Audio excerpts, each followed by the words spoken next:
ক্ষমতাচ্যুত প্রধানমন্ত্রী শেখ হাসিনা সহ ৩ জনের বিরুদ্ধে মানবতা বিরোধী অপরাধের মামলার রায় ঘোষণা হচ্ছে। গত বছরের জুলাই আগস্টের গণ অভ্যুত্থান চলাকালে সংঘটিত মানবতা বিরোধী অপরাধে অভিযুক্ত তারা। এই মামলার অন্য 2 অভিযুক্ত হলেন সাবেক স্বরাষ্ট্রমন্ত্রী আসাদুজ্জামান খান ও পুলিশের সাবেক মহাপরিদর্শক চৌধুরী আব্দুল্লাহ আল মামুন।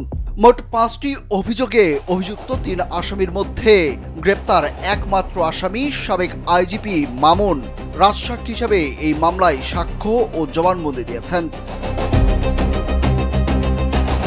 প্রসিকিউশনের পক্ষ থেকে এই মামলায় শেখ হাসিনা ও আসাদুজ্জামান খান কামালের সর্বোচ্চ শাস্তি মৃত্যুদণ্ড চাওয়া হয়েছে। অন্যদিকে আসামিদের নির্দোষ দাবি করে খালাস চেয়েছেন তাদের পক্ষে রাষ্ট্রনিযুক্ত আইনজীবী। Japan Bangladesh joint venture company JBS holdings limited.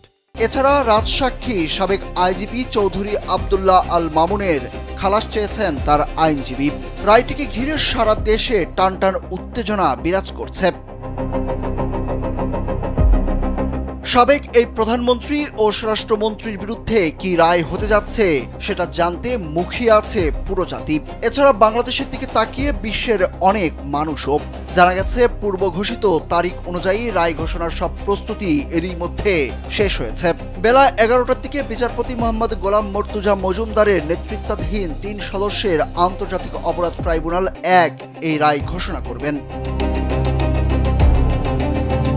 রায়ের বিষয়ে রোববার প্রসিকিউটর গাজী HM তামিম সাংবাদিকদের বলেন, আসামিদের অপরাধ সন্দেহাতীতভাবে প্রমাণ করতে পেরেছেন তারা এবং সর্বোচ্চ শাস্তি চেয়েছেন। ট্রাইব্যুনাল ন্যায় বিচারের স্বার্থে যে আদেশই দিক না কেন প্রসিকিউশন সেটা মেনে নেবে।